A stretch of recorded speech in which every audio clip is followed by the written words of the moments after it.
Imagine this. You open your phone for just a minute to check a message, maybe. You blink. 47 minutes are gone. You don't remember what you saw, only how it made you feel.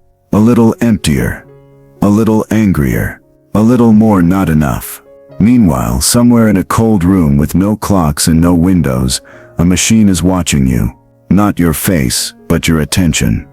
Your hesitation when you linger on that ex's photo. Your curiosity when a stranger's tragedy floods your feed. Your arousal when a body is almost but not quite naked. It notices, it learns. Then it gives you more. More of what hurts. More of what excites. More of what keeps you there. This isn't a thriller plot. This is your feed. You may believe you're the user. But what if you're the product? No. Worse. The experiment. What if you're not being entertained, but conditioned? A paradox sits at the center of it all. We are more connected than ever, yet lonelier than we've ever been. We've gained the whole world at our fingertips, and in the process lost grip of our own minds. So ask yourself, why is it so hard to log off, even when you know it's draining you? Who benefits from your addiction to validation? What part of you is quietly dying every time you scroll past someone else's curated life, thinking yours is somehow less real? And deeper still, what if the very architecture of your personality is no longer yours, but a reflection of what algorithms have trained you to be? Have you really chosen who you are? Or have you been chosen by design? Before we dig into the darkest corners of this psychological machine, take a breath and take control. If you're ready to see what no one else is talking about, to uncover the unseen levers pulling at your identity and attention, then don't just watch. Subscribe. Because once you see the truth behind the screen, you won't be able to unsee it. What if the problem was never you, but the world they built to shape you? Let's go deeper. There's a reason it feels impossible to look away. Social media wasn't built to make you happy. It wasn't even built to connect you, not in the way you hoped. It was built with one singular purpose, to capture and monetize your attention. And the way it does that, by tapping into the deepest, most ancient mechanisms of your mind, those shaped long before smartphones, before electricity, even before language. At its core, this system exploits the same psychological vulnerabilities that once kept us alive on the savannah: our need to belong, our instinct to compare, our obsession with status, and our terror of exclusion. What was once evolutionary survival has become emotional servitude. Carl Jung warned that people will do anything, no matter how absurd, to avoid facing their own soul. And that is the invisible engine driving every scroll, every story you skip, every like you chase. Social media doesn't just mirror your fears, it amplifies them. It takes your shadow, the parts of yourself you don't understand, don't want to face, and feeds them back to you in hyper-stimulated fragments. Prettier people, happier lives, louder opinions, more righteous rage. But this isn't accidental. It's architectural. Every color, every notification ping, every endless feed is calibrated to create a loop, a feedback system of craving and relief.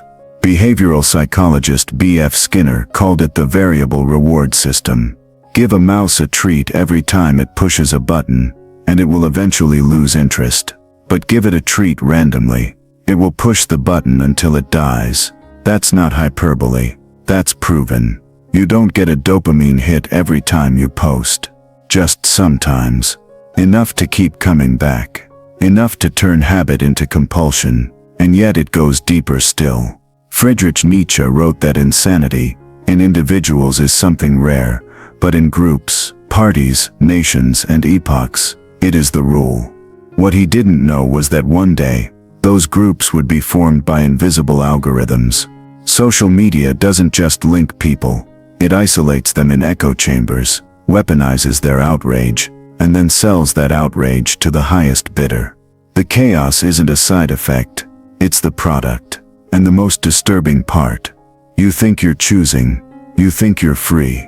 But every recommended video, every trending topic, every carefully positioned influencer, it's all a cage made of mirrors. Your desires are being shaped, not expressed. Your opinions are being sharpened, not by facts, but by engagement data. We're not addicted to social media. We're addicted to identity performance. Arthur Schopenhauer once argued that most people would rather die than think. And in this new digital age, thinking is replaced by branding yourself. Your feed becomes your stage. Your likes, your applause, your silence, your irrelevance. What does it mean when self-worth is outsourced to strangers? What does it do to a soul to be valued only in metrics? We are creatures of meaning, not metrics. And yet the systems we now inhabit reduce us to numbers. The irony, the more connected we are, the less seen we feel. Because these platforms don't love you. They don't even know you. They only know your pattern and how to exploit it. So ask yourself this: if a machine knows how to predict your next move better than you do, who's really in control? And if the very framework of reality has been bent to exploit your psychology, what does that say about your autonomy? What if the invisible hands shaping your identity have been pulling strings for years while you thought you were choosing? Stay with me. The consequences of this manipulation go far beyond distraction. They reach into the very construction of who you are. Let's expose what happens next when this dark architecture spills over into your real life. You don't notice it at first. It doesn't come with alarms or warnings. It comes in quiet compromises. What you post, what you hide, what you delete, because it didn't get enough likes. The real damage. It's not done to your phone. It's done to your mind. Social media doesn't just influence you, it rewires you. Here's how. Each notification becomes a cue. Each scroll a ritual. Each like a tiny hit of validation. And the more you feed this loop, the more your brain begins to restructure around it. Neuroplasticity isn't a metaphor.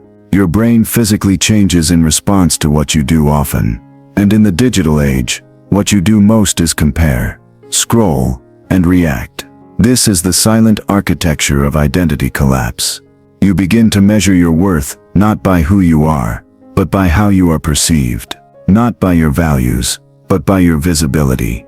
You become a curator of your own persona, polishing the angles, filtering the flaws, slicing reality into highlight reels, until one day, without even realizing it, you become the brand, a hollowed-out version of yourself, optimized for appeal, but starved of authenticity.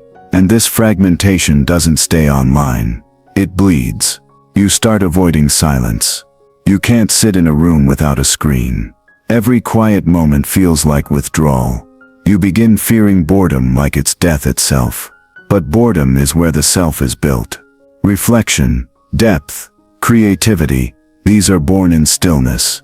And social media has killed stillness. You're always watching someone else live, always too distracted to notice you're not living at all. This isn't just sad. It's strategic. Cognitive biases, like the availability heuristic and negativity bias, are intentionally exploited to keep you hooked. You see more anger, more conflict, more perfection, not because it's truth, but because it performs. Algorithms are trained on attention, and attention is triggered by extremes. The moderate voice is invisible. The nuanced post dies in silence. What thrives is what provokes.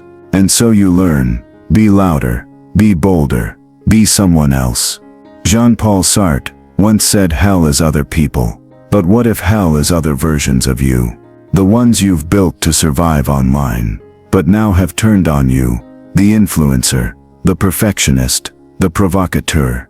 They get all the attention. Meanwhile, the real you, the quiet, imperfect, unfiltered self, is forgotten. This isn't just digital exhaustion. It's existential erosion. You wake up with anxiety before your feet hit the floor. You check your phone before you check in with your soul. You feel emptier the more you engage, but the silence of withdrawal is worse. You chase connection, but every interaction feels scripted. You talk, but rarely feel heard. You scroll, but rarely feel seen. You're surrounded by avatars, not people. And here's the most insidious part.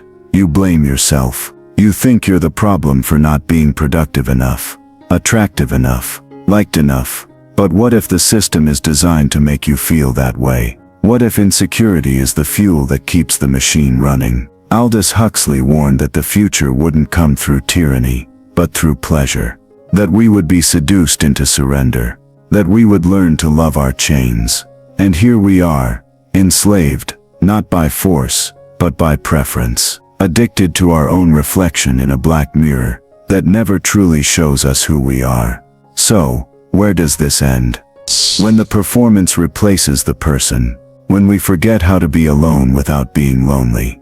When the depth of a thought is replaced by the speed of a share. When love becomes a like, and truth becomes whatever got the most retweets. And in that silence, a final question echoes. If your attention has been colonized, your desires manipulated, and your identity fragmented, what's left of the real you?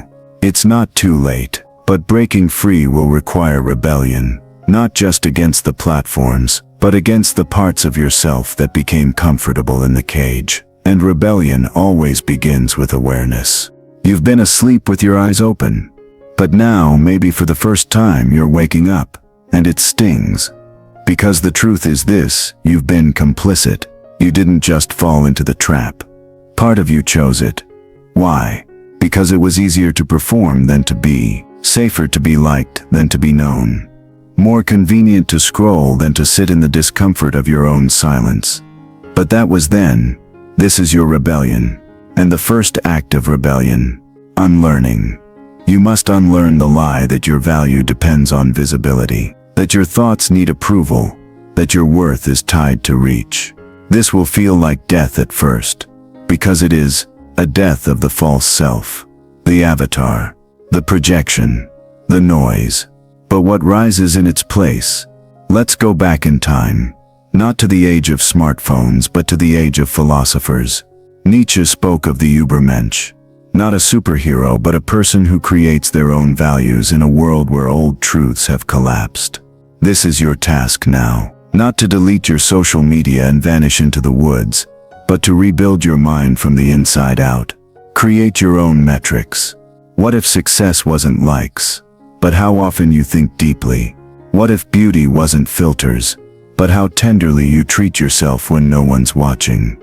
What if popularity wasn't the goal, but peace? You must disrupt the stimulus response chain. That means turning off notifications. Not because they're annoying, but because they are remote controls for your dopamine. Taking intentional time away from screens, not as punishment but as liberation. Practicing boredom. Yes, boredom, as a spiritual exercise. Let your mind wander. Let it hurt. Let it heal. Rebellion also means curating your inputs. If your mind is shaped by what you consume, then choose your food wisely. Follow thinkers, not influencers. Read long form, not hot takes. Seek stillness, not spectacle. This is where Viktor Frankl becomes your guide. A man who survived Nazi death camps and emerged with a radical truth. Everything can be taken from a man but one thing. The last of human freedoms: to choose one's attitude in any given set of circumstances. Even in a digital prison you can choose to unplug, to think, to feel, to be. Start small. Post less. Observe more. Delete what makes you feel like less. Keep what makes you come alive. Your identity is not content. It is consciousness. You are not here to impress, but to exist. And then do something terrifying. Be misunderstood. Speak a truth that won't trend. Say something that doesn't fit the algorithm. Share something that costs you applause, but earns you clarity. The moment you stop curating yourself for approval is the moment you start becoming real. There's one more step, and it's the hardest. Sit with your shadow. Carl Jung believed that the shadow, the parts of ourselves we reject, holds the key to wholeness. Social media teaches us to hide those parts, to bury shame, mask vulnerability, and weaponize perfection. But the rebellion is to reclaim the broken, awkward, tender corners of your soul. When you dare to face your loneliness, You become intimate with yourself. When you stop performing, you start living. And when you speak without seeking applause, you begin to matter. This is how you win. Not by deleting the apps, but by becoming someone who can't be programmed. Someone who thinks deeply in a world obsessed with distraction. Someone who sees clearly in a world hypnotized by noise. You don't need to go viral. You need to go within. Because freedom isn't found in the absence of manipulation. It's found in the awareness of it, and the courage to choose differently. The final realization is coming. The truth that reframes it all. Here's the truth. They don't want you to see. You were never in control. From the moment you signed up, your fears, your cravings, your deepest insecurities became data points sold, tested, and weaponized against you. Not by accident, by design. They called it connection. But it was always control. They said it was free. But you were the product. You weren't just scrolling. You were being sculpted. Your beliefs, your desires, your identity, all subtly shaped by systems that thrive on your discontent. And yet you are not powerless. Because the moment you see it, truly see it, everything changes. You become unprogrammable. You stop being a puppet and start being a person again. No more chasing likes. No more feeding the algorithm. No more outsourcing your worth. You reclaim your time, your mind, your soul. Not with a dramatic exit, but with radical awareness. With quiet choices no one sees. With truth no platform can own. Because the ultimate rebellion isn't deleting the app. It's remembering who you were before the world told you who to be. This isn't about logging off. It's about waking up. So, if this made you pause, think, or feel, subscribe, not for me, for you. Because this journey is only beginning, and you're going to need your mind back. Before they take what's left of it, you were never the follower. You were always the fire. Now burn the mask.